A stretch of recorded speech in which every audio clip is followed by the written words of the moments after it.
Alors bonjour à tous, en effet, je m'appelle Louis-Augustin Calonne, normalement ça devrait être bon. On va pouvoir parler aujourd'hui de la négociation. On va être ensemble pour à peu près une petite heure. J'espère tout d'abord que vous allez bien, que vous êtes en forme, que vous et vos proches sont en sécurité en cette période pas forcément très facile. Prenez bien soin de vous en tout cas, j'espère que vous n'êtes pas touchés de trop près. Et en effet, merci à Malte et à Camille de nous permettre de passer une petite heure ensemble ce matin. Je suis donc négociateur analyse comportementale. On va voir au sommaire de cette heure, donc qui suis-je d'abord rapidement pour que vous puissiez comprendre pourquoi est-ce que je vous parle de la négociation. Qu'est-ce que je vous conseille de faire avant chaque négociation? Qu'est-ce qu'il faut faire pendant les négociations en point 3? Ce qu'il faut faire à l'issue d'une négociation? Et ensuite, on aura 10-15 minutes, si tout va bien, de questions-réponses à la fin de cette présentation. Alors, qui suis-je? Déjà, pour revenir un petit peu sur l'état d'esprit de ce webinaire, vous êtes assez nombreux et merci. Il y a des profils très divers et variés, de gens venant d'horizons divers et variés. Je vais être le plus théorique et pratique. Je vais essayer de vous donner à chaque moment 3-4 clés pour que vous puissiez repartir avec des outils concrets. Je vais essayer de vous donner un certain nombre d'exemples. Cela étant dit, j'espère que ça s'ira au plus grand nombre. Qui suis-je? Vous l'avez compris, donc je m'appelle Louis Augustin. Pour faire un petit peu de mon histoire, j'ai eu le plaisir de grandir dans une famille dans laquelle les parents travaillaient dans les grandes et moyennes surfaces. Je ne sais pas dans quelle mesure est-ce que c'est lié, mais en tout cas, avec mes frères, on a reçu une éducation très tournée vers la négociation. Donc j'ai été bercé depuis tout petit avec cette idée que beaucoup de choses pouvaient se négocier. Par la suite, j'ai fait une école de commerce pendant laquelle j'ai eu des cours de négociation et de vente, bien sûr. À l'issue de ça, il m'était donné de pouvoir faire quelques investissements dans des entreprises diverses et variées où il a fallu négocier certaines sorties, certains packs d'actionnaires. Et un peu plus récemment, mais ça fait déjà quelques années, je me suis formé avec des groupes d'élite, le GIGN notamment, le RAID, enfin avec des anciens de ces corps d'élite, le RAID notamment avec l'agence des négociateurs que probablement vous connaissez. Ils ont inspiré une série française de négociateurs. Ils dispensent des formations en négociation complexe et de crise. Je me suis formé à la négociation également avec un professeur de négociation à HEC, un peu plus récemment avec l'Institut NERA, un docteur en négociation dont on aura probablement l'occasion de reparler. Enfin voilà, je ne vais pas passer trop de temps sur ce slide-là. Cela étant dit, l'idée, c'est surtout de vous montrer que depuis ma plus jeune enfance et jusqu'à maintenant, et même dans les semaines qui viennent, la négociation notamment a fait partie de mes sujets de prédilection et d'apprentissage. Alors, que faire avant une négociation? Je constate d'expérience que souvent la partie en amont d'une négociation est assez peu et souvent négligée, est assez peu préparée. C'est vraiment un point important. Je vous conseille vivement de préparer vos négociations. Je vais vous donner 3 points clés. Je vais commencer par une citation parce que je trouve ça assez sympa. J'avais un de mes profs en école, Monsieur Katman, si vous êtes là, je vous en remercie encore, qui disait: «Une bonne préparation évite une mauvaise transpiration». Alors cette citation est moins sympathique et cela étant dit assez parlante. On aura l'occasion de faire probablement certaines comparaisons avec le monde du sport. Voilà, il y a des entraînements, il y a de la préparation. Plus vous préparez vos négociations en amont, plus vous aurez en tête les différentes possibilités, les différents scénarios, mieux ce sera pour vous. Vraiment, la préparation, il y a la négociation en tant que telle, bien sûr, que ce soit par téléphone, que ce soit par mail, que ce soit en face à face. Il y a plusieurs façons de négocier, mais prendre le temps de la préparation en amont, ça vous évitera une mauvaise transpiration. L'idée étant de dire que ça vous évitera d'être pris au dépourvu, ça vous évitera d'avoir certaines déconvenues qu'on verra par la suite. Enfin voilà, l'idée, vraiment, ayez en tête qu'une préparation, comme un match de rugby, comme un match de foot, comme n'importe quoi, comme une intervention également d'ailleurs, ça se prépare. Préparez vos interventions. Ensuite, je voudrais vous parler du fait d'être empathique. Alors, vous allez me dire, qu'est-ce que ça vient là? Qu'est-ce que ça vient faire là? Il y a 4 grosses façons de faire en situation de négociation. On peut être empathique, on peut être sympathique, on peut être antipathique et on peut être apathique. Alors la partie apathique, on ne va peut-être pas trop s'attarder dessus, ce sont des gens qui ne ressentent pas les émotions parce qu'ils sont schizos, parce qu'ils ont une certaine forme d'autisme, etc. C'est probablement pas le point le plus important. Si on se focus sur les 3 autres, il y a le fait d'être empathique, sympathique ou antipathique. Un médecin qui vous annoncerait comme ça de but en blanc entre le fromage et le dessert, ou entre 2 consultations plutôt, que voilà, vous avez un cancer en phase terminale et qu'il vous reste 2 semaines à vivre, voilà, bonjour, au revoir, ça c'est purement et simplement de l'antipathie. Peu importe la raison pour laquelle il le fait, probablement qu'il se protège, mais en tout cas, voilà, il a envie de prendre une certaine distanciation, il veut pas vous blesser, il veut se protéger, enfin voilà, peu importe les raisons pour lesquelles il le fait, mais il est antipathique, enfin, ou en tout cas, sa façon d'agir est antipathique. C'est vraiment pas ce qu'il faut en négociation. À l'inverse, il ne faut pas être sympathique. Quand on est sympathique, c'est-à-dire que le client, le négociateur, enfin le négociateur dans certains cas, ou la personne avec laquelle vous allez négocier, elle vous fait part de ses difficultés, elle vous fait part de ce qu'elle cherche, vous le prenez pour vous, ça vous touche. Ça, c'est mauvais aussi. La bonne façon de faire, c'est d'être empathique, c'est-à-dire il faut à la fois prendre conscience, écouter, être là et avoir une écoute active de ce que vous dit votre interlocuteur. Il ne faut pas que ça vous touche. Un client qui malheureusement à l'issue du confinement vous dit tiens bah écoutez j'ai vraiment envie de travailler avec vous, cela étant dit vous me proposez un prix de 500, moi j'ai très envie de travailler avec vous mais je ne peux pas faire autrement que de vous, enfin si vous voulez qu'on travaille ensemble il faut qu'on soit plutôt aux alentours de 200 ou 300. C'est beaucoup trop en dessous de ce que vous avez préparé en amont. Il vous dit que sinon il va mettre la clé sous la porte, etc. Malheureusement, vous êtes là pour l'écouter, mais il ne faut pas que ça vous touche. C'est son problème, entre guillemets. Encore une fois, vous l'écoutez, vous essayez de comprendre, mais ça ne doit pas vous toucher, ça ne doit pas, vous ne devez pas vous mettre en péril, entre guillemets, pour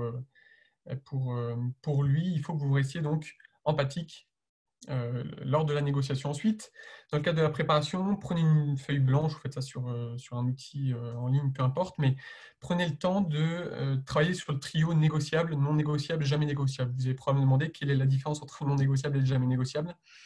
Le non négociable est une espèce de réserve finalement qui va peut-être pouvoir devenir négociable.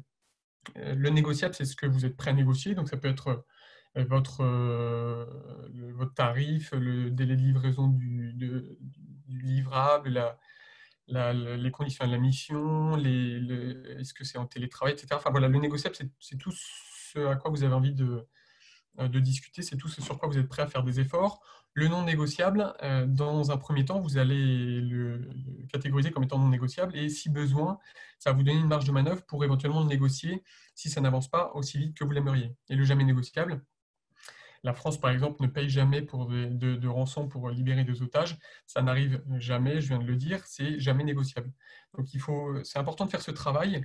Si on prend un exemple qui peut-être vous touche lors d'une discussion d'un taux journalier moyen ou d'un montant d'une prestation, partons sur une base 1000 euros de la journée. Bon, bah, vous savez, vous avez fait le travail en amont, vous savez qu'entre 1000 et 850, vous pouvez négocier. Plus on est à 1000, enfin plus on se rapproche du 1000, mieux c'est. Mais jusqu'à 850, vous êtes OK pour négocier. De 850 à 800, on rentre dans le non négociable. Et en dessous de 800, vous définissez que c'est jamais négociable pour vous. Donc ayez bien ça en tête. Le jamais négociable, vous ne descendez sous aucun prétexte en dessous du 800. Pourquoi c'est important de le faire en amont?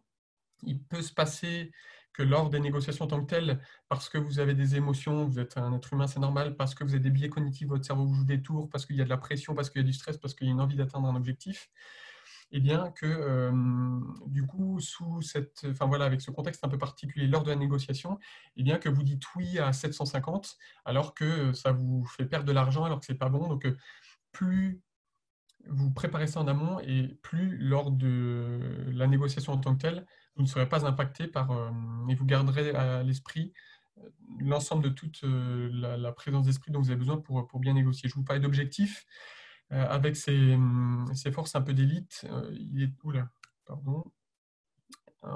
important de définir, c'est vrai dans le cadre de prise d'otage, mais c'est vrai également dans le cadre des négociations, de définir ce qu'on appelle un OCP, un objectif commun partagé. Cet objectif peut être amené à évoluer éventuellement en fonction des négociations. Cela étant dit, le fait de définir avec son client, avec son prestataire, avec n'importe qui avec qui vous êtes amené à négocier cet objectif commun partagé, ça va vous aider à avoir un objectif donc, et ça va vous aider lorsqu'il y a des éventuelles divergences, lorsque vous ne trouvez pas d'accord forcément tout de suite, ça va vous aider à rester connecté à un point. Donc définir, le verbaliser avec la personne avec laquelle vous négociez, avec votre client, c'est très important parce que ça va vous permettre, encore une fois, d'avoir cet objectif en tête, ça va vous permettre d'y revenir lorsque c'est nécessaire et ça va vous permettre d'avancer de manière efficace. Dernier petit point avant qu'on passe dans la deuxième partie, je vous ai mis une vidéo, enfin un screenshot plutôt, d'un TED. TED, pour ceux qui ne connaissent pas forcément, sont des vidéos inspirantes disponibles sur Internet. En l'occurrence, on voit Amy Cuddy. Amy Cuddy, c'est une psychiatre ou psychologue, je ne sais plus trop, américaine, Il se trouve que c'est un des TED les plus vus de l'histoire des TED. Je sais plus combien, il y a quelques semaines, 56 millions de vues. Bref, elle parle des power poses. Qu'est-ce qu'une power pose? Elle montre dans quelle mesure est-ce que, je pense qu'on le sait tous, notre mental, notre cerveau influence notre comportement, influence notre corps. C'est probablement pour ça que quand on est triste, on va avoir tendance à se renfermer un peu. Elle démontre que l'inverse peut être vrai dans une certaine limite, et elle invite les gens, lors d'une prise de parole, lors d'une négociation, enfin quelques minutes avant quelque chose d'un peu stressant, elle parle d'entre 2 et 5 minutes, c'est bien de faire des power poses, et en l'occurrence, voilà, de se mettre dans des bonnes conditions, y compris physiques, pour affronter la négociation, pour libérer l'ensemble de toutes les neurotransmetteurs, etc. qu'il faut. On voit derrière elle un gagnant d'une course probablement. Avant un moment un peu stressant, avant une négociation, si vous n'avez pas forcément l'habitude, prenez quelques minutes, au moins 2, pour relever la tête, inspirer, bomber votre torse, prendre une position, une power pose de vainqueur, et vous verrez que si vous faites ça au moins 2 minutes, pas plus de 5, après c'est peut-être un peu trop, mais ça va vous aider à affronter la négociation de la meilleure des manières. Ça va vous conditionner, finalement, ça va conditionner votre cerveau à vous libérer éventuellement, ça va conditionner votre cerveau à atteindre votre objectif, ça va vous aider à aller de l'avant. On va pouvoir maintenant passer à le moment plus ou moins fatidique, en tout cas, que faire pendant la négociation. On va commencer par une citation, vous avez remarqué que j'aime bien ça. Kennedy a dit « Ne négocions jamais avec nos peurs, mais n'ayons jamais peur de négocier ». Cette citation me semble intéressante à 2 égards. D'abord parce qu'il dit qu'il ne faut jamais négocier avec ses peurs. C'est vrai avec la peur, c'est vrai également avec l'ensemble de ses émotions. Je vous y parlais en première partie. Plus vous êtes préparé, moins vous laisserez de place à vos peurs et à vos émotions de manière générale lors des négociations. Plus vous serez efficace, plus vous serez présent pour bien réagir, pour analyser la situation et pour être pleinement présent. La peur, mais encore une fois, c'est vrai des autres émotions, on la ressent assez souvent quand on n'a pas forcément l'habitude, quand on ne sait pas trop, quand il y a de l'enjeu. Il faut au maximum ne pas trop l'écouter, il faut la mettre de côté, et ce qui est important aussi dans la deuxième partie de la citation, c'est il ne faut pas avoir peur de négocier. Il y a un côté, alors c'est vrai pour les forces d'élite, RED, IGN dont on a parlé tout à l'heure, c'est un peu moins vrai quand bien même pour nous dans des situations un peu moins vitales. Cela étant dit, il faut y aller, il faut se lancer. Si vous êtes bien préparé, vous constaterez que ce sera plus facile. Mais cette dynamique, cet état d'esprit est très important. On parle, pardonnez-moi, on parle dans le langage de la négociation de table des négociations. Je ne sais pas si vous avez déjà entendu cette expression. Je la trouve assez intéressante parce que elle montre l'état d'esprit dans lequel je pense, je vous recommande d'être, à savoir, lorsqu'on s'assied à la table des négociations, il faut faire un chemin pour aller jusqu'à la table pour s'asseoir. Une fois qu'on est assis, il se passe ce qui se passe. Et une fois qu'on quitte la table des négociations, il faut faire le chemin inverse et repartir. Je vois une réelle comparaison entre le fait d'aller jusqu'à la table, la préparation dont on a déjà parlé rapidement, le fait d'être assis à la table et le fait de quitter la table, on verra ça par la suite. Mais une fois que vous êtes assis à la table des négociations, il faut que vous ayez en tête que voilà, c'est une situation donnée avec des gens que vous connaissez avant, que vous connaîtriez probablement après. C'est une situation particulière qui ne reflète pas forcément ce qui se passe avant, ce qui se passe après. Lorsque vous êtes à la table des négociations, eh bien, vous êtes là également parce que vous êtes empathique pour défendre, entre guillemets, vos objectifs, pour atteindre vos objectifs, pour atteindre l'objectif commun partagé également. Mais l'idée, c'est pas de dire oui, amen à tout, et l'idée, c'est d'être vraiment dans une démarche où il faut une certaine forme d'équilibre dont on reparlera un peu plus tard. Alors, c'est important aussi de pouvoir mettre les stratégies, il y a différents types, de pouvoir avoir les stratégies en tête grâce à la préparation qu'on a eue en amont et de pouvoir l'adapter. Déjà, dans la façon d'aborder une négociation, il y a 2 grosses façons de faire, à savoir être plutôt passif, donc laisser la personne venir à vous, laisser votre client, par exemple, venir à vous, le laisser faire, le laisser aborder le sujet, le laisser commencer la négociation, ou alors à l'inverse, bon, parfois c'est un peu plus gris, mais ou alors à l'inverse, prendre la négociation à votre compte, être plutôt actif, l'amener vous-même, engager les discussions. Alors, il se trouve que en fonction de qui on est, en fonction de notre tempérament, on va avoir tendance à être plutôt plutôt passif ou plutôt actif, peu importe. Cela étant dit, il faut avoir conscience qu'en fonction de la négociation que vous allez être amené à mener, et si vous avez bien fait votre travail de préparation, vous allez pouvoir essayer d'imaginer dans quelle mesure est-ce que la personne avec laquelle vous allez négocier ou la partie avec laquelle vous allez négocier va avoir elle-même telle ou telle partie. Donc, est-ce qu'elle va être plutôt passive ou être plutôt active? Et essayer de se caler à ça, ça peut vous donner un avantage et ça peut vous aider à mieux négocier. Concrètement, un client qui, parce que c'est un grand groupe, parce qu'il a beaucoup de budget, parce qu'il est pressé, vous pouvez en déduire que probablement il va être plutôt actif. Il y a deux façons de faire. Soit vous êtes actif et en étant actif avec elle, probablement que ça va aller plus vite. Mais vous pouvez également rester passif, le laisser venir à vous. Et à ce moment-là, il va y avoir un espèce de jeu de rôle qui va se mettre en place. Prendre conscience de ça, et pour soi, et pour la personne avec laquelle ou la partie avec laquelle on négocie, c'est important. Ensuite, il y a également différentes stratégies. Donc, on a vu le négociable, le non négociable, le jamais négociable. Ça vous permet de définir des hypothèses qu'on qualifie de HH, donc l'hypothèse haute, qui est la meilleure solution pour vous, en tout cas une espèce d'idéal de négociation. Il y a également l'hypothèse hyper haute qu'on appelle HHH. Cette hypothèse hyper haute, on peut l'assimiler, on peut la comparer à du bluff dans le cadre du poker. Alors, si jamais il y a des amateurs du poker, et je sais que oui, parmi vous, le bluff, ça a un gros avantage, c'est que ça peut vous permettre de gagner, en général beaucoup. Ça a des inconvénients, c'est que si la personne paie pour voir, eh bien, vous allez être mise à nu d'une certaine manière.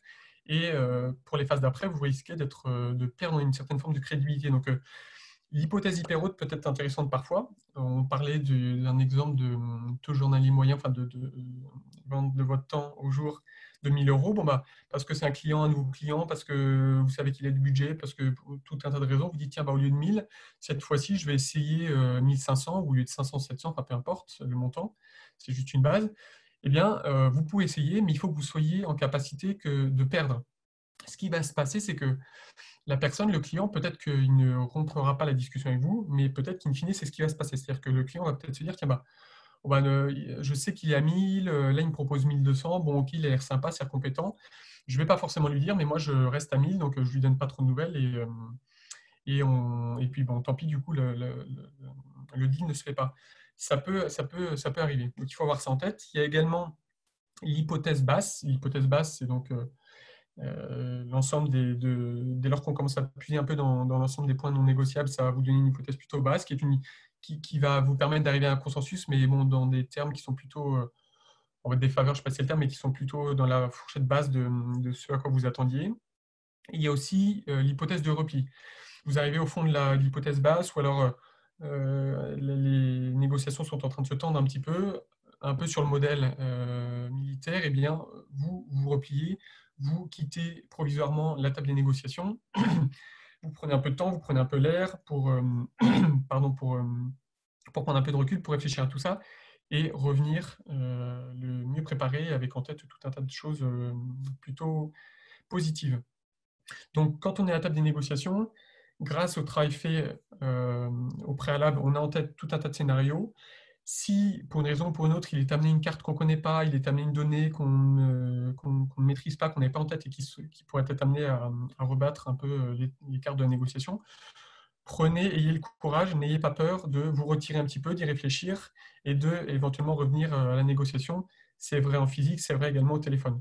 Dire à un client qui vous proposerait par exemple de rendre votre livrable une semaine plus tôt, vous, ça ne vous pose pas de problème. Cela étant dit, euh, vous ne aviez pas vu ça en tête, vous ne le saviez pas, vous dites à votre client, écoutez, pourquoi pas, il faut que j'y réfléchisse, j'ai besoin d'informations en plus, vous posez éventuellement vos questions, et puis vous vous mettez d'accord avec votre client pour le rappeler 1 heure après, 2 heures après, une journée après, 2 journées après, peu importe, mais ayez en tête que voilà, si vous êtes face à une situation inconnue qui ne rentrait pas dans la préparation que vous avez eue en amont, vous pouvez vous donner le temps de la réflexion, ça fait partie de la stratégie de repli. Je vous ai donné l'exemple d'un client qui vous demanderait d'avancer le report, enfin le livrable, votre livrable. Le principe des contreparties en négociation est très important. L'idée, ce n'est pas d'être dans un rapport de force permanent. L'idée, c'est surtout d'avoir une échelle, une balance dans les négociations qui soit la plus équilibrée possible. Pourquoi? Parce que si avec un client, vous voulez être sur le long terme, si vous voulez avoir une relation de qualité, si vous voulez maintenir une relation de qualité sur le long terme, et qu'il y a un déséquilibre qui se crée dans les négociations, sur le long terme, que ce soit vous, votre client, la qualité de la relation va être diminuée. Plus l'équilibre est bon, et donc plus vous donnez de valeur à votre contrepartie, mieux c'est. Encore une fois, une contrepartie pour vous, enfin, ou pour votre client et pour vous, n'ont pas forcément le même impact. Pour revenir à notre exemple de livrable, le client vous le demande une semaine avant, vous, parce que vous avez le temps, parce que vous êtes bien organisé, ça ne vous pose pas de problème. Cela étant dit, pour votre client, c'est un vrai plus. Il faut demander une contrepartie, une ou plusieurs contreparties. Ça peut être, d'accord, alors à ce moment-là, la deuxième mission qu'on a après, on la commence une semaine plus tôt, ou alors ok, mais je suis payé une semaine plus tôt, ou alors vous mettez en relation, enfin peu importe, ça peut être n'importe quoi qui va être utile pour vous, qui sera facile pour le client, mais il faut avoir ce principe de contrepartie. Je vous ai mis une petite image assez parlante, je pense, d'un 6 et d'un 9. Alors, est-ce que c'est un 6, est-ce que c'est un 9? C'est une bonne question. Ça dépend d'où on se place, ça dépend de notre carte du monde. Et l'idée, c'est de se dire que pensez, y compris lors des négociations, lorsque vous êtes au téléphone avec un client, pensez à bien valider l'ensemble des points qui peuvent être pas toujours très clairs. J'entends par là que voilà, un client vous dit tiens, bah, on a beaucoup moins de budget que d'habitude, on a un petit budget, c'est la première fois que vous échangez avec lui, il vous dit on a un petit budget, ou alors bah, ça va être un timing très court. Qu'est-ce qu'un timing très court? Qu'est-ce qu'un petit budget? On le verra un peu à l'étape d'après, mais un petit budget pour vous, un petit budget pour lui, c'est pas forcément le même impact, c'est pas forcément les mêmes montants. Et clarifier tout ça, poser des questions pour mener la négociation, c'est très important. Ça peut être également important pour vous, ça peut vous donner des idées. La lecture de L'Art de la guerre de Sun Tzu, c'est un ouvrage très connu, que probablement beaucoup d'entre vous ont déjà lu. C'est un ouvrage qui date il y a des centaines et des centaines d'années, voire même des millénaires. C'est un ouvrage qui est d'actualité aujourd'hui encore, et qui montre dans quelle mesure est-ce qu'en fonction de la stratégie qu'on a, que ce soit pour la guerre, mais également pour la négociation, eh bien, ça permet d'être ça permet de bien se concentrer et d'avoir ça à l'esprit. Ce qui est vrai aussi, c'est que il ne faut pas se négocier, là encore ça vient des forces spéciales, on ne se justifie pas. On dit en négociation que qui se justifie se crucifie. L'idée, c'est voilà, vous n'êtes pas obligé de vous justifier, vous avez besoin que ce soit plus rapide, que ce soit moins rapide, vous avez besoin de demander telle ou telle question, vous avez besoin d'avoir telle ou telle clarification, un client vous demande encore 10 euros, 100 euros de remise, vous dites non. Ne vous justifiez pas. Si vous justifiez, vous utilisez votre capacité de concentration, vous perdez en efficacité, ce n'est pas nécessaire. Vous êtes là pour mener à bien, y compris votre barque. Vous êtes là pour ça, donc il ne faut pas se justifier. 2-3 outils avant qu'on passe à la dernière partie en ce qui concerne le 6 et le 9. Pour clarifier, on peut bien sûr poser des questions. Cela étant dit, on peut utiliser des techniques comme le paraphrasage, la reformulation, le recadrage et éventuellement, évidemment, le questionnement pour arriver à s'assurer qu'on ait bien compris tout ce qu'il soit en train de se dire et qu'on soit bien sur la même longueur d'onde pour qu'il n'y ait pas de décalage. On parlait du fait de ne pas avoir peur, donc grâce à Kennedy. La négociation, il faut une certaine petite appétence pour le conflit n'étant pas forcément négatif, il ne faut pas le confondre avec la confrontation. La confrontation, c'est ce qui se passe en état de guerre, il y a un côté physique, il y a un côté très rude. Le conflit, c'est vu comme étant assez négatif, cela étant dit, ça évite l'attentisme, ça permet d'avancer, ça permet de crever certains aspects parfois. Le conflit n'est pas négatif, en tout cas c'est le parti pris, c'est les enseignements qu'on tire de ces apprentissages avec le RAID, le GIGN. C'est pas parce que lors de la négociation, vous allez être un peu challengé, vous allez être un peu mis de temps en temps, vous êtes voilà, un peu chahuté, qu'il faut qu'il faut que vous le preniez pour vous. On a parlé de l'empathie et non pas de la sympathie, qu'il faut que vous le preniez pour vous, qu'il faut que ça vous touche ou qu'il faut que ça vous gêne dans votre conscience de soi et dans votre confiance en vous. Donc, n'ayez pas peur, ayez cette petite appétence pour le conflit, préparez-vous bien et le moment venu, demandez des contreparties. Et si vous avez besoin, prenez un peu de temps au téléphone, par mail, etc. pour revenir sur les différents points si besoin. On va pouvoir maintenant passer à la dernière partie de cette présentation. Alors, sur le post-négociation, vous n'avez probablement pas forcément remarqué, mais chacune de ces 3 parties, je vous en ai parlé pendant un délai très court, 15 minutes seulement. Si c'est le cas, c'est bien pour vous montrer que chacune de ces 3 parties est égale en importance. Le travail préliminaire est primordial. La négociation en tant que telle, bien sûr, est primordiale. Et tout ce qui se passe après la négociation est au moins aussi important. Elle va vous permettre également de préparer les prochaines négociations. Et je constate dans les négociations faites que souvent, les feedbacks notamment ne sont pas bien travaillés. Une citation encore une fois, l'évolution c'est du chaos avec du feedback. Ce que j'aime bien dans cette citation, c'est que quand bien même vous avez vécu des expériences pas forcément faciles, ou que vous n'avez jamais vraiment négocié, ou que voilà, vous avez une certaine crainte par rapport à la négociation, par rapport à cette façon de voir les choses, c'est normal. Ça peut vous avoir donné une impression de chaos, mais grâce au feedback, grâce à ce que vous allez en faire, et grâce à l'apprentissage que vous allez en mener, vous allez arriver à une évolution et vous allez être de mieux en mieux. Ces trois parties, vraiment, j'insiste là-dessus. S'il y a une grosse chose que j'aimerais que vous vous rappeliez ce matin, c'est vraiment que le travail préparatoire, la négociation en tant que telle, bien sûr, et ensuite le travail final, et notamment avec les feedbacks, sont aussi importants dans la négociation. La négociation, Google la définit comme étant une série d'entretiens, de démarches qu'on entreprend pour parvenir à un accord, pour conclure une affaire. Je pense que c'est vrai dans le cadre d'une négociation en tant que telle. Je pense que c'est vrai également dans un processus d'apprentissage et dans un processus de négociation. Plus vous vous challengez, plus vous travaillez vos feedbacks, plus vous travaillez vos marges d'apprentissage, plus vous en faites et meilleur vous serez. Un feedback, comment ça se fait? Ça se fait à deux moments. Ça se fait à chaud et à froid. Vous sortez de la négociation, vous avez raccroché votre téléphone, vous avez envoyé votre mail, quelques dizaines de minutes, quelques heures maximum par la suite, vous prenez le temps à chaud de négocier. Normalement, on négocie avec quelqu'un d'externe. Alors, quelqu'un d'externe, ça ne veut pas forcément dire un indépendant ou quelqu'un que vous ne connaissez pas, ça veut dire quelqu'un qui n'était pas présent dans la négociation et qui va vous permettre d'avoir un certain recul, d'avoir une certaine objectivité. Donc on négocie, on travaille ses feedbacks, pardon, et à chaud, mais également à froid, un peu plus tard, quelques jours ou quelques semaines maximum par la suite. Soyez le plus objectif possible. C'est compliqué parce qu'on a des émotions, parce qu'on est touché. Cela étant dit, faire ça avec un externe, encore une fois, donc ça peut être quelqu'un de votre structure, ça peut être un ami, ça peut être un professionnel, peu importe, mais ça vous permet de gagner en objectivité, ça vous permet de gagner en clarté, et ça vous permet d'être meilleur par la suite. Ça peut être important de se faire aider également. De plus en plus, à l'heure actuelle, on assiste à une professionnalisation de l'ensemble de toutes les chaînes de valeur dans l'entreprise. C'est vrai pour la négociation. Vous constatez probablement que ce soit dans les librairies ou même sur LinkedIn, etc., il y a de plus en plus de négociateurs, que ce soit des anciens des forces spéciales, des forces d'élite ou pas. Il y a de plus en plus de formations, il y a de plus en plus de moyens de se former. L'Institut Néral fait très bien. Il y a de plus en plus de moyens d'apprendre, il y a de plus en plus de façons de se challenger. Et la négociation, c'est quelque chose qui se travaille, ça nécessite des compétences et surtout le fait d'être en retrait, le fait d'avoir une distance par rapport à ce qui se passe, c'est primordial.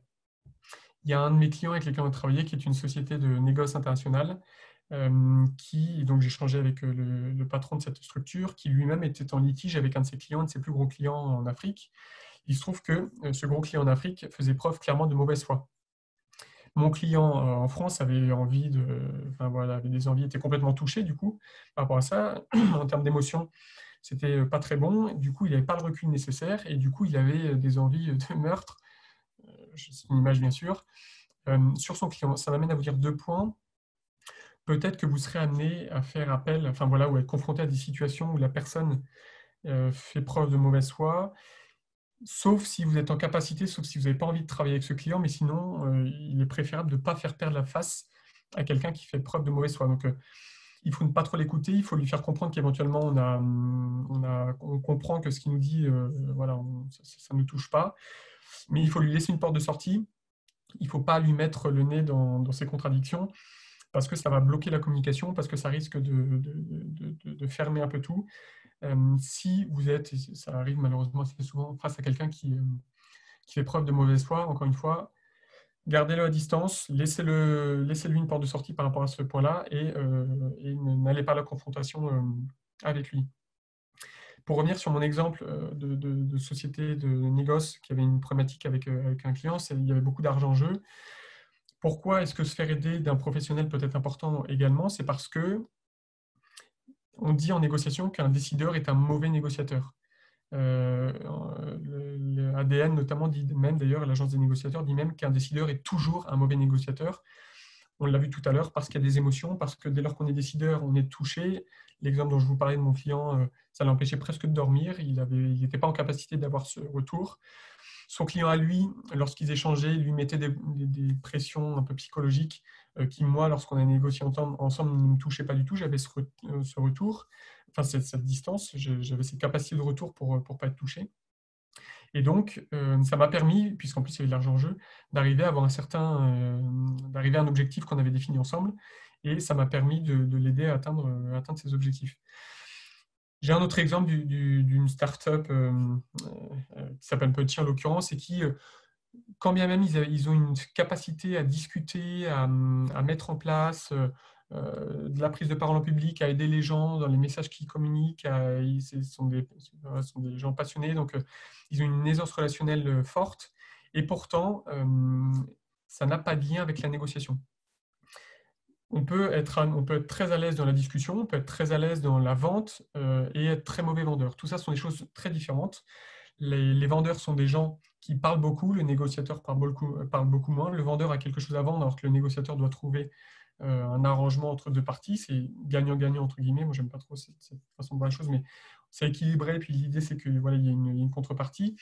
Donc, un bon vendeur n'est pas forcément, voire même pas forcément un bon négociateur et vice-versa. Et un décideur, et il faut que vous ayez en tête qu'un décideur est souvent un mauvais négociateur parce que trop impliqué, parce que biais cognitif, parce qu'émotion, parce que touché, etc. C'est pour ça d'ailleurs qu'on dit en négociation qu'un bon un bon négociateur n'a pas d'ego. Et le fait qu'il soit indépendant, le fait qu'il soit externe, aide à ça. Si je peux vous donner un autre conseil, on conseille de ne pas mentir. Alors, l'être humain, parce qu'il est être humain, ment plusieurs fois par jour. Heureusement, souvent, ce ne sont pas des mensonges très graves. Bon, peu importe, c'est un autre sujet. On voit beaucoup ça en analyse comportementale, mais mentir, c'est mauvais, tout comme le déséquilibre est mauvais sur le long terme. Si vous ne savez pas, dites que vous ne savez pas, prenez le temps de la réflexion, sortez de la table de négociation, on l'a vu, réfléchissez, etc., revenez-y. Mais si vous ne mentez pas. La personne risque de le savoir, c'est un peu comme l'hypothèse hyper haute. Si vous mentez, prenez le risque que la personne le découvre et que ça vous pénalise soit avec votre client à l'heure actuelle, soit avec d'autres clients au futur. Donc vraiment, je vous recommande de ne pas mentir. Pour étayer un petit peu l'importance du feedback, au RAID notamment, je ne sais pas dans quelle mesure est-ce que c'est le cas au GIGN et à la BRI, mais tous les ans, ils remettent la gamelle d'or. La gamelle d'or, c'est assez parlant. Ce n'est pas une casserole, c'est une gamelle. Elle est en or malgré tout parce que la personne, le négociateur ou pas d'ailleurs, l'ensemble de la personne de l'équipe qui a fait la plus grosse bourde dans l'histoire du RAID de l'année qui vient, on lui remet cette gamelle d'or. Alors, l'idée, c'est pas de se moquer, l'idée, c'est bien vraiment de montrer à quel point est-ce que ces forces qui nous permettent d'avoir des formations de négociation à l'heure actuelle sont dans une perpétuelle remise en question. Ils ont vraiment à cœur de se challenger, ils ont vraiment à cœur d'apprendre, y compris et surtout de leurs erreurs, quand bien même c'est pas facile. Et ils se challengent énormément sur ces points-là. Donc, remettez-vous, vous aussi, et à la fin d'une négociation à chaud ou à froid, mais aussi et surtout à la fin de l'année ou à la fin des trimestres, etc., remettez-vous vos propres gamelles d'or. Prenez l'ensemble de toutes les négociations que vous avez eues, que ce soit dans le secteur je vais y arriver, professionnel, pardon, mais personnel et éventuellement également. Remettez ayez en tête l'ensemble des négociations un peu importantes que vous avez faites et voyez là où vous avez été très mauvais. Félicitez-vous d'une certaine manière parce que grâce au feedback que vous avez en tête, vous allez pouvoir vous améliorer et aller de l'avant. Je vous ai proposé une petite lecture à la partie d'avant. Si je devais vous proposer une petite lecture pour corroborer un petit peu tout ce que je vous dis, puis pour appuyer tout ce que je vous dis, ce serait La vertu de l'échec de Charles Pépin. Je ne vais pas trop m'étendre là-dessus, mais il met vraiment en exergue à quel point est-ce que l'ensemble de toutes les personnes, peu importe les secteurs, qui ont réussi à l'heure actuelle, ont vécu énormément d'échecs, mais ont été suffisamment pugnaces pour recommencer et pour aller plus loin. J'ai l'impression, et je voudrais vous partager ça avec vous, que souvent dans le cadre de négociations, on a l'impression que parce qu'on se prend un non, que parce qu'on va dire non, que parce qu'on a un peu peur, etc., on le prend pour nous, on a l'impression que ça nous touche, on a l'impression qu'on se résume à ça. Voilà, j'ai le sentiment que ça peut nous toucher sur notre confiance en soi, etc., in fine. Je voudrais vous parler d'un exemple et d'un sport que j'aime bien, le rugby en l'occurrence. Lors des matchs de rugby, il y a donc, j'appuie sur ce point-là, tout un tas d'entraînements qui permettent de se préparer en amont. Et supposons qu'on prend le tournoi destination, par exemple, qui est un tournoi où des pays s'affrontent. Il se peut que vous soyez face à face avec un de vos collègues lorsque vous jouez sur le championnat national. Eh bien, c'est exactement ce qui peut se passer en négociation. C'est pas parce que vous allez vous prendre un tampon, c'est pas parce que vous allez vous faire plaquer par un de vos amis, quand même il est dans l'équipe d'en face, l'équipe adverse à l'instant T, que hier et demain, avant et après la négociation, c'est plus un ami ou qui va vous envoyer ou que ceci, cela. Ayez le courage d'aller jusqu'au bout de ce que vous avez prévu, ayez le courage de dire non. Il ne faut pas dire non pour dire non, mais je veux dire, lorsque vous sentez que vous avez besoin de prendre du temps, etc., ça fait partie des négociations que de prendre sur retour prendre sur recul. Et surtout, une fois que le match de rugby est terminé, après la première et la deuxième mi-temps, il y a la troisième mi-temps. Donc, ayez en tête que la négociation, oui, il faut un petit peu, il faut être capable de se challenger, oui, il faut être capable d'aller un petit peu au conflit. Cela étant dit, c'est positif, cela étant dit, c'est pour votre bien. Cela étant dit, ça va vous permettre d'avoir une courbe de croissance qui augmente. On a pas mal parlé, puis j'imagine que c'est un sujet qui vous touche. J'ai eu l'occasion de prendre pas mal d'exemples autour des taux journaliers moyens et autour du montant des prestations. Il faut que vous les assumiez. Vous avez, entre une Aston Martin et une Dacia, par exemple, est-ce qu'il y en a une qui est meilleure que l'autre? Ça dépend des critères. Les deux permettent de rouler de toute façon. Cela étant dit, si vous vendez à vos clients une Aston Martin, il ne pourra pas aller dans les champs, et si vous lui vendez une Dacia, il ne pourra pas aller à 300 km/h. Ce que je veux dire par là, c'est que vous commenciez, que vous soyez à 100 euros, 200 euros, 300 euros, 1000, 2000, 3000, 10 000 euros la journée, peu importe, ce n'est pas ça le problème, mais il faut que vous l'assumiez. Et dans le cadre des négociations, ça a un impact parce que si vous vendez ou si vous comparez une Aston Martin ou une Dacia, prenons le cas de la Dacia, eh bien, et que vous vendez 200 euros de la journée, votre client qui va vous demander ou qui va vous lui donner ça, il va avoir tendance à vous demander votre avant-bras. Il faut être capable également de lui dire non et de respecter le non négociable, le jamais négociable et le négociable, notamment pour pouvoir aller sur le long terme. Ça m'amène à un exemple véridique. Un jour, j'ai un ami mentor, etc., enfin peu importe, qui s'appelle Bertrand, qui, alors qu'il a fait une reconversion d'une carrière, une carrière plutôt brillante dans l'industrie, il a cherché des gens pour sa reconversion, etc., pour tester un petit peu ce qu'il apportait. Il est tombé sur Frédéric. Frédéric lui dit, bah oui, tiens, je suis intéressé par ce que tu proposes, discutons ensemble. Voilà, ils passent plusieurs heures ensemble. Pour impliquer Frédéric, Bertrand lui demande, ils se mettent d'accord sur un taux horaire de 100 euros, disons. Tout se passe bien. Frédéric étant très content, il dit à Bertrand, bah, écoute Bertrand, viens, enfin je vais parler de ce qu'on avait fait ensemble à mon patron Jean. Jean étant un top manager d'un grand groupe du CAC 40 français, forcément de fait, pardon, mais et donc, et donc Frédéric parle à Jean. Jean dit qu'il est très intéressé, il se rencontre avec Bertrand, etc. Ils échangent. Ok, donc on va se voir une fois par semaine, tant d'heures, parfait, très bien, ok, go. Et puis, Jean a une démarche plutôt active et Bertrand plutôt passive, donc vient finalement à la demande de Jean la question du tarif. Et Bertrand dit, bah, je sais pas trop, vous allez être mon deuxième client. Avec Frédéric, on a fait 100 euros, donc je vous propose de se mettre d'accord à 100 euros de l'heure. Ce à quoi Jean dit, alors on va passer une heure ensemble pendant 10 semaines, ça fait donc 10 heures, à 100 euros, ça fait donc 1000 euros. Moi, Jean, top manager d'une grande entreprise, je ne vaux que 1000 euros. Écoutez Bertrand, c'est gentil, mais on ne va pas pouvoir travailler ensemble. Je vous partage cet exemple parce que je vous parlais des budgets, je vous parlais de clarifier les besoins, je vous parlais de poser des questions. Si voilà, un gros budget pour vous n'est pas forcément un gros budget pour le client avec lequel vous allez travailler, ayez ça en tête et du coup, adaptez-vous. C'est important si vous voulez travailler avec un nouveau client qui est plutôt une grosse entreprise, plutôt une petite entreprise, etc. C'est important, dans le cadre de la préparation que vous allez avoir, de mettre en place l'ensemble de tous ces points-là, d'avoir en tête tout ça. Pour ce qui est de la partie préparatoire, négociable, non négociable, jamais négociable, il y a des blocs que vous allez retrouver à chaque fois dans vos négociations. Cela étant dit, en ayant en tête et en créant l'habitude de travailler ces négociations, eh bien, vous allez pouvoir ajuster et avec l'expérience notamment prévoir le maximum des situations qui peuvent vous arriver.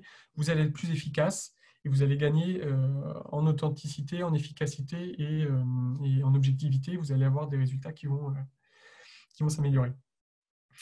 Voilà, c'était assez court. J'espère avoir eu un bon équilibre pour le coup entre un peu de théorie, de la pratique. 3 points plutôt clés à garder en tête à chaque fois, avec en gros, préparez bien vos négociations.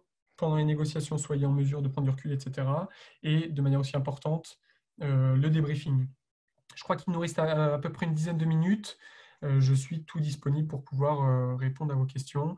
J'ai parlé un peu vite parce qu'étant passionné, voilà, j'avais probablement envie de vous donner un maximum de clés d'information. Alors, ça me fait penser que je n'ai pas commenté la petite image de ce dernier slide. L'idée, c'est de vous dire, voilà, n'ayez pas peur, osez, et parfois en demandant, parfois en osant, on arrive à des moments plutôt sympas sur le plateau de télé, durant 13 heures, peu importe. Mais voilà, soyez la meilleure version de vous-même, osez et tout se passera bien.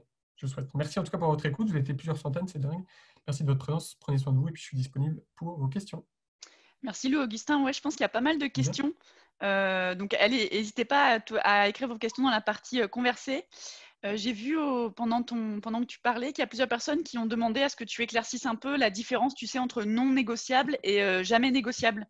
C'est Ouais. revenu plusieurs fois. Donc, si tu peux peut-être développer ça. Ouais, alors c'est vrai que la limite, en effet, est peut-être assez. Mais déjà parce qu'en termes de verbatim, c'est quand même très proche. La limite, peut-être parfois assez fine. Le jamais négociable, vraiment, c'est quelque chose qui n'est pas possible. Je vais reparler du tarif et puis je prendrai peut-être d'autres exemples. On parlait de 1000. Voilà. Vous savez qu'en dessous de 800 euros au jour, c'est pas possible pour vous parce que vous allez perdre de l'argent, parce que vous n'êtes pas rentable, parce que psychologiquement, vous allez travailler vous allez avoir l'impression de travailler pour rien, etc. Enfin, vraiment, en dessous de 800 euros, c'est pas possible. Si je prenais un autre exemple, bah voilà, vous êtes en région parisienne, vous êtes en France, peu importe, et on vous demande d'aller faire la mission en Belgique, pourquoi pas, ça peut être du négociable. A priori, vous avez envie de rester chez vous, mais si pour une semaine ou deux, on vous demande d'aller en Belgique, bon, bah là, vous êtes prêt. A priori, non, mais si vraiment c'est important pour le client et que ça contribue au fait que vous allez gagner cette mission, bon, d'accord. Et par contre, on vous demande d'aller en Chine, prenons un autre exemple d'ailleurs, mais aux États-Unis, eh bien, c'est non, c'est pas possible. Vous avez des enfants, vous avez votre vie à Paris, que ce soit une semaine ou deux ou trois ou quatre, c'est vraiment jamais négociable pour vous.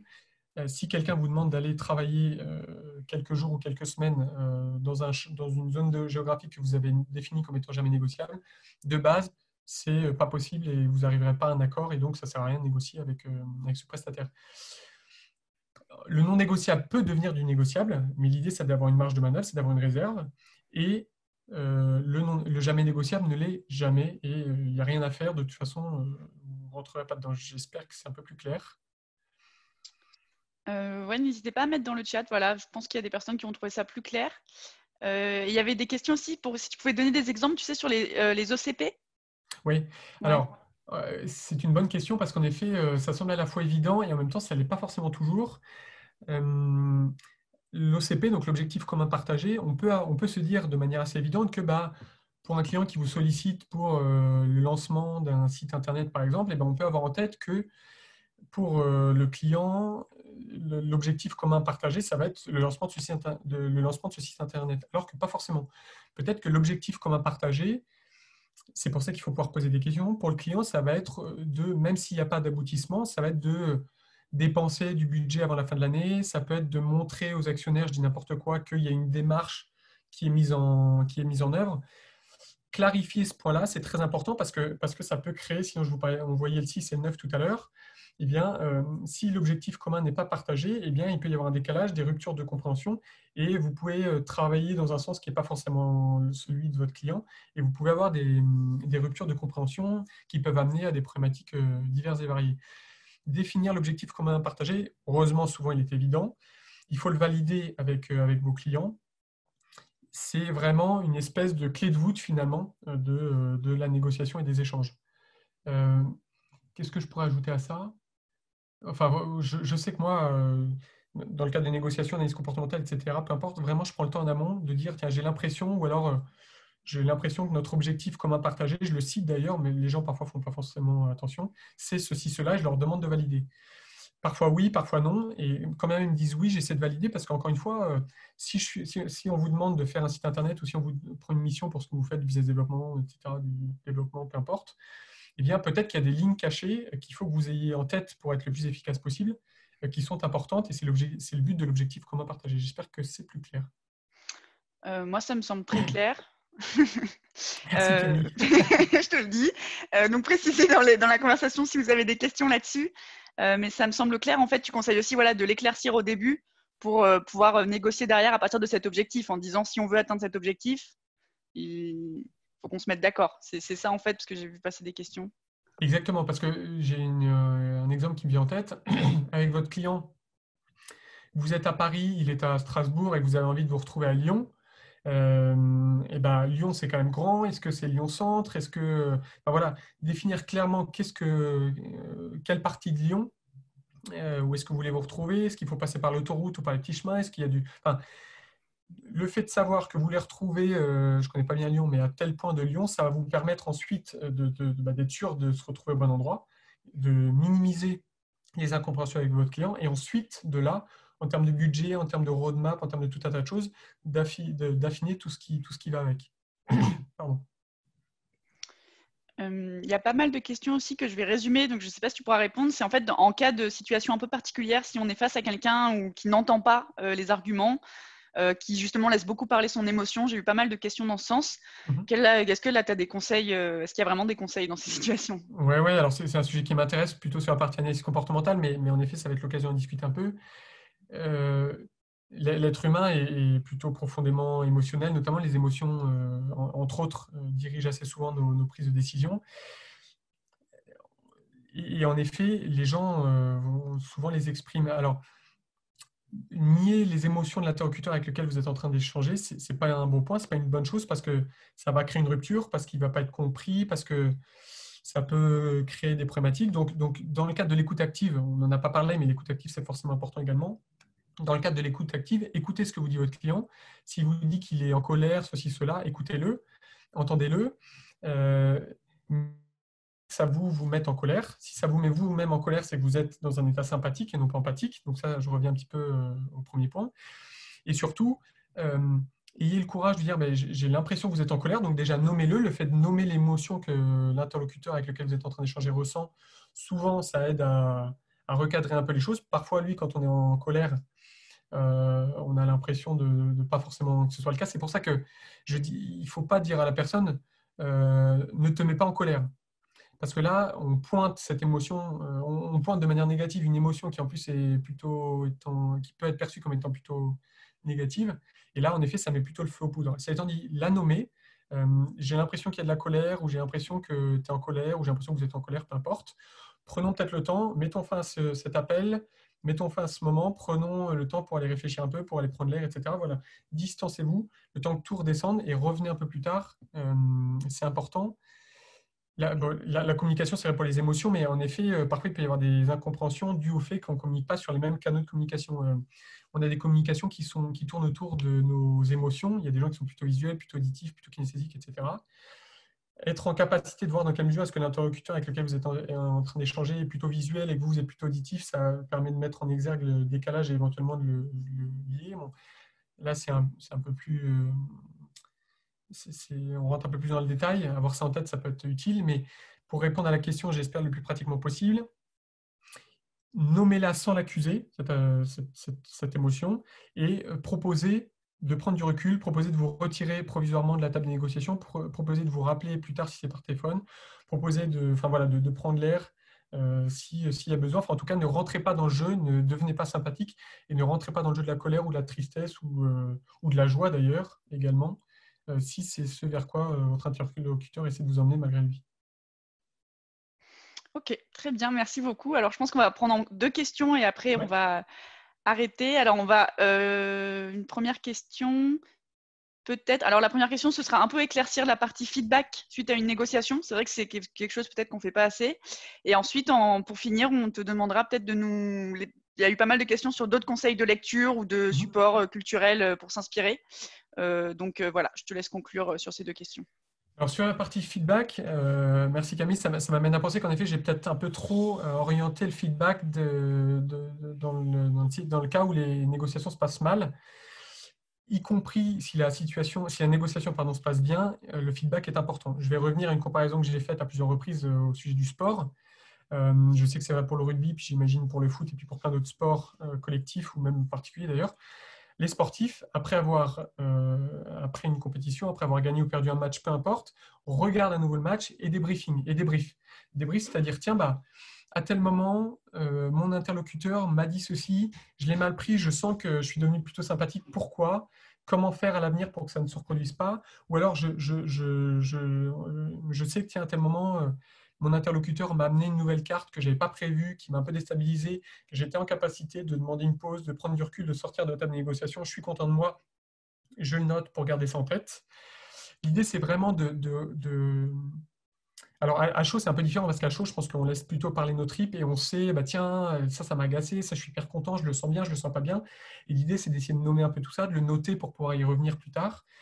Mais à chaud, l'idée, c'est de noter un peu tout ce qu'on ressent pour le coup et de repasser un peu dans sa tête les moments un peu clés avec des détails et noter, tiens, là, il s'est passé ça, j'ai réagi comme ça, je suis content, je suis pas content, qu'est-ce que je peux faire à l'avenir? Ça, c'est vrai, enfin, c'est vrai donc, dans le cadre d'une négociation dont on est plutôt content qui a abouti ou pas, et ou dans le cadre d'une négociation où même si elle aboutit, on n'est pas forcément content. Voilà, avoir cet état d'esprit, c'est vraiment primordial.